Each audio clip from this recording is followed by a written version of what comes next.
Hey everyone, ready for a deep dive into something pretty wild. I'm ready. All right, we're talking about the US potentially adding Bitcoin to its treasury reserves.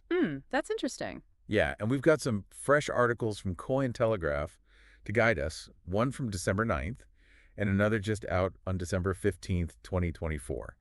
So this is a hot topic right now. Definitely a lot of buzz around it. Could this reshape the entire global financial landscape? Yeah, potentially. And what would it mean for you, for your wallet? Mm. Well, let's find out. Okay, so first things first, what are treasury assets? You can think of them like the government savings account, a giant vault holding trillions of dollars in assets like cash, gold, bonds. Okay, so like a really, really big piggy bank. Exactly. But these assets have to meet some pretty strict criteria. They need to be super easy to turn into cash, so liquidity is key. Right, makes sense. They also got to be safe and stable in value. The government doesn't want to be gambling with taxpayer money. Of course not. And ideally, they should generate some kind of return, make the money grow a bit. Yeah, so those are the rules of the game. But where does Bitcoin fit into all of this? I mean, it's famous for its price swings, going up and down like crazy. That's the big question, isn't it? Can something that volatile even be allowed in the Treasury vault? Well, let's break it down. When it comes to liquidity, Bitcoin actually does surprisingly well. Huh, I wouldn't have guessed that. It's true. It has trillions of dollars in annual trading volume. That means the Treasury could buy or sell large amounts pretty easily. So it passes the liquidity test. Yeah. But what about safety and stability? Remember I was telling you about checking Bitcoin's price? Yeah, I felt like I was on a roller coaster. My stomach was in my throat. I know that feeling. Yeah, Yeah. that volatility is definitely Bitcoin's biggest challenge when it comes to being a treasury asset. Right. Governments generally prefer assets that are predictable, that don't fluctuate wildly like bonds. Okay.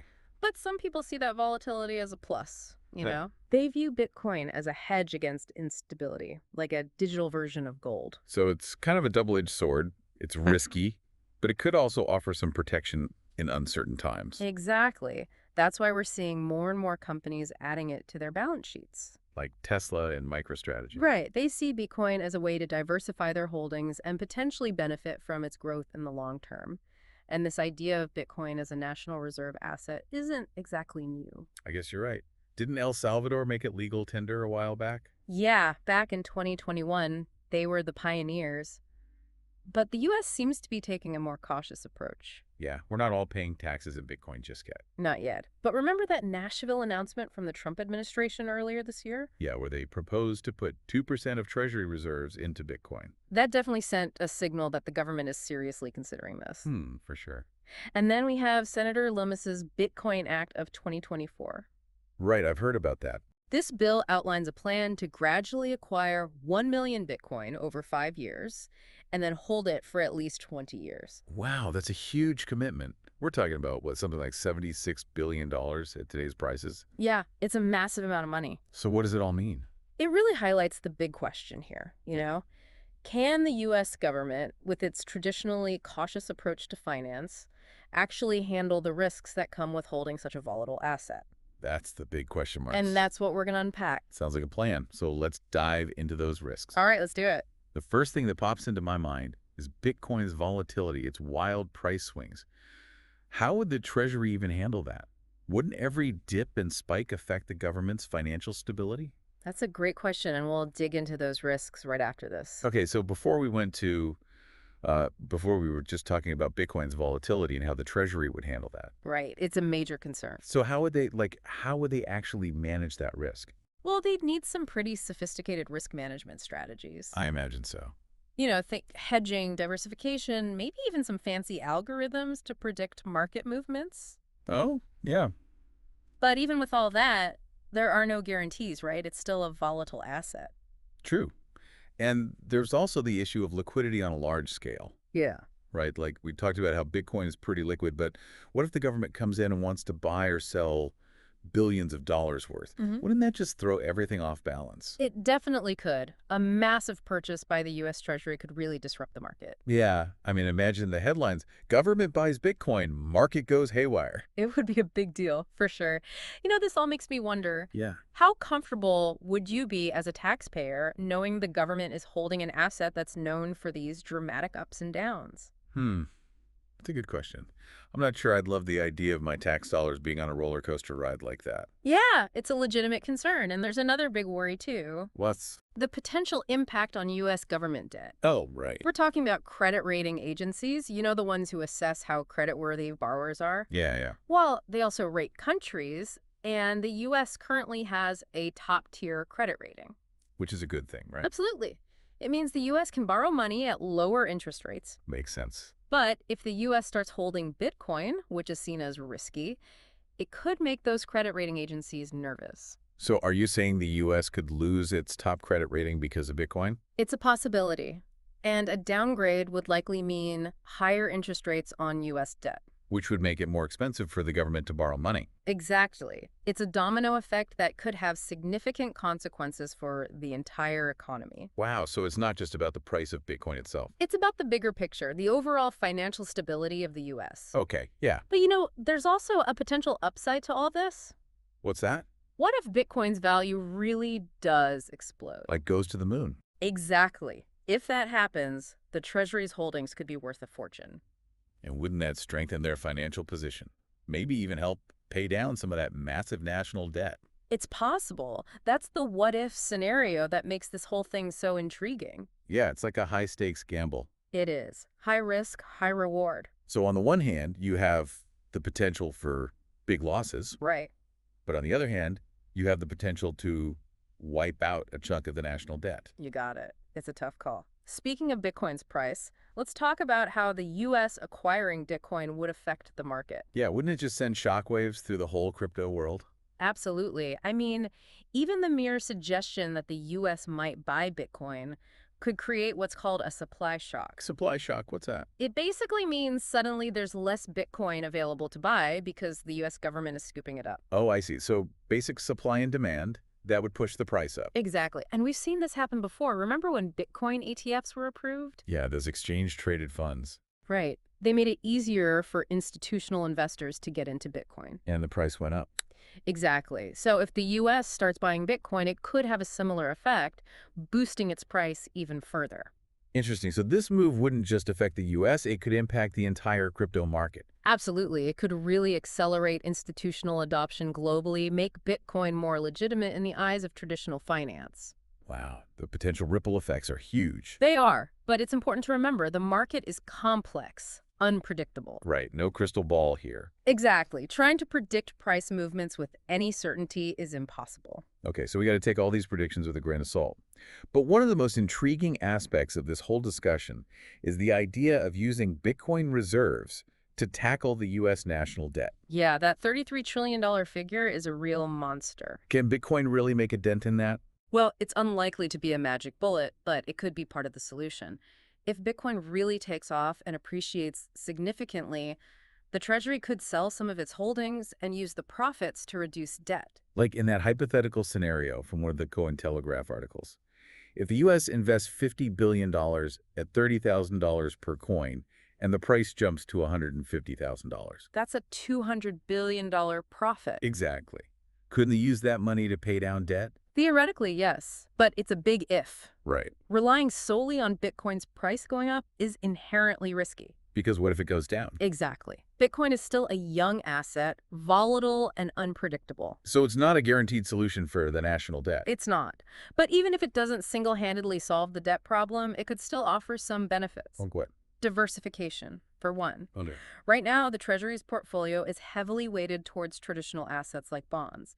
Adding Bitcoin would spread the risk, give them exposure to something that behaves differently. Okay, so don't put all your eggs in one basket. Exactly. And Bitcoin could also act as a hedge against inflation, potentially protecting the value of those reserves over time. So even if it doesn't wipe out the debt, it could still help improve the U.S.'s overall financial health. That's the thinking.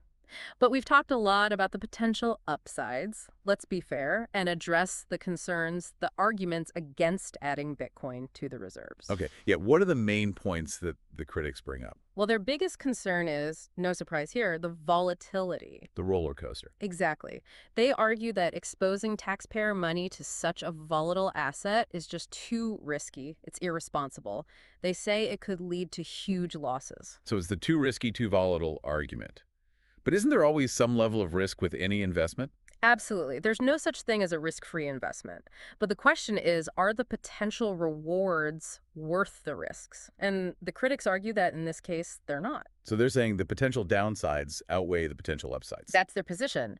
They also say that Bitcoin lacks the stability and maturity of traditional reserve assets like gold. Hmm. Gold has been around for centuries. Exactly. It stood the test of time. Bitcoin is still a relatively new technology. Its long-term viability is still uncertain. So it's a bet on the future. It is. And not everyone is convinced that Bitcoin will be around in the long run. Okay, so that's another big concern. What else are the critics worried about? Market manipulation is a big one. Oh, right. Because the Bitcoin market is still relatively small compared to, say, the stock market, it's more susceptible to manipulation. So someone with a lot of money could come in and basically move the market in their favor. Exactly. And that could put the US Treasury's investment at risk. Yeah, that's definitely a valid concern. And aren't there also worries about the whole crypto space being kind of like the Wild West of finance? That's another point critics bring up. The crypto market is largely unregulated, which raises concerns about transparency and accountability. So you don't always know who's doing what, and if something goes wrong, there might not be much recourse. It's a legitimate concern, even with all the safeguards in the Bitcoin Act. There's still a level of uncertainty. Okay, so it seems like we're back to that central tension.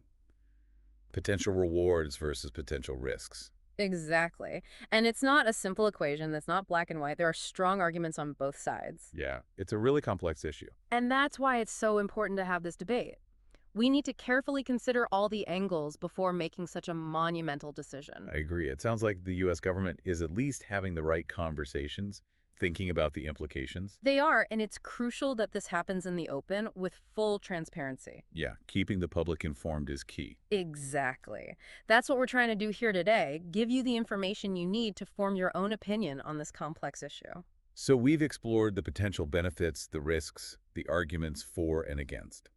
We even peeked into the future, imagined what a world with Bitcoin and the U.S. Treasury might look like. It's a fascinating thought experiment. It is. Ultimately, it comes down to individual perspectives. How much risk are you comfortable with? That's the key question, and it's a question that everyone needs to answer for themselves. Yeah, there's no right or wrong answer here. Exactly. It's about understanding the issues, staying informed, and being prepared for whatever the future holds. So as we move on, I think the most important question for our listeners is, what do you think? Do you see Bitcoin as a legitimate reserve asset? Right. What are your thoughts? Are the potential benefits worth the risks? How do you envision the future of money and finance? Weigh in and share your perspective. There are no easy answers here, but it's a conversation worth having. Okay, so we've spent a lot of time talking about the big picture, but I'm curious about the practical side of things. Like, if the U.S. really decides to add Bitcoin to its reserves, how would that actually work? What would the process look like? Well, luckily, Senator Lomis's Bitcoin Act from 2024 gives us a pretty good roadmap. Right, we talked about that earlier. It lays out a 5-year plan for acquiring 1 million Bitcoin with the goal of holding it for at least 20 years. Okay, so a long-term strategy, but it's got to be more than just buying the Bitcoin and, like, storing it in a digital wallet, right? Definitely.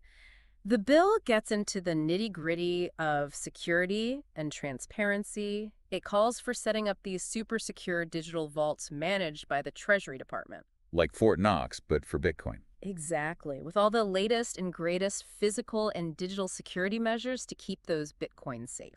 Yeah, that makes sense. We're talking about billions of dollars here. Exactly. Security is paramount.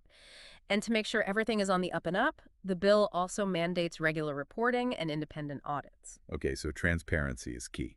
Absolutely. They're even looking into using blockchain technology to track and monitor the Bitcoin so everything is out in the open for the public to see. That's interesting. So it's really about building this whole system with checks and balances, making sure everything is done responsibly. Yeah, you got it. Now, let's zoom out for a second and think about the global impact.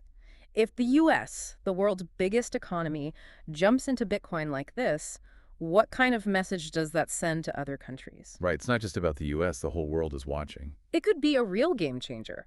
Other countries might follow suit and start adding Bitcoin to their own reserves.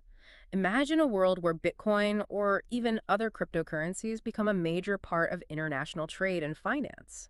It's hard to even picture that right now. I know, right? Yeah. It's a big shift. We could even see a change in global power dynamics. Hmm. How would that work? Well, if more and more countries start using Bitcoin, it could weaken the US dollar's position as the dominant global currency. Oh, I see. Less reliance on the dollar, more power spread out among different nations. Exactly. It's all connected. This seemingly simple decision about Bitcoin could have huge geopolitical consequences. It's crazy how something like this could ripple out and affect the whole world. It really is. It's a reminder that this issue is so much more than just numbers and technology. There are economic, political, even social implications we need to consider. It's complex, that's for sure. Hmm, But at the end of the day, I think a lot of people just want to know, how will this affect me? What does this all mean for my life? that's the big question, right? And it's tough to say for sure because it's still early. But if Bitcoin really takes off and becomes a normal part of the global financial system, it could change how we think about money and manage our finances. Yeah, it's like a whole new world. It could open up new opportunities for savings and investment. As Bitcoin gains value, it could help protect your savings from inflation and even grow your wealth. Hmm, that's appealing. But of course, there are risks too. The volatility we've been talking about. Yeah, it's not for the faint of heart.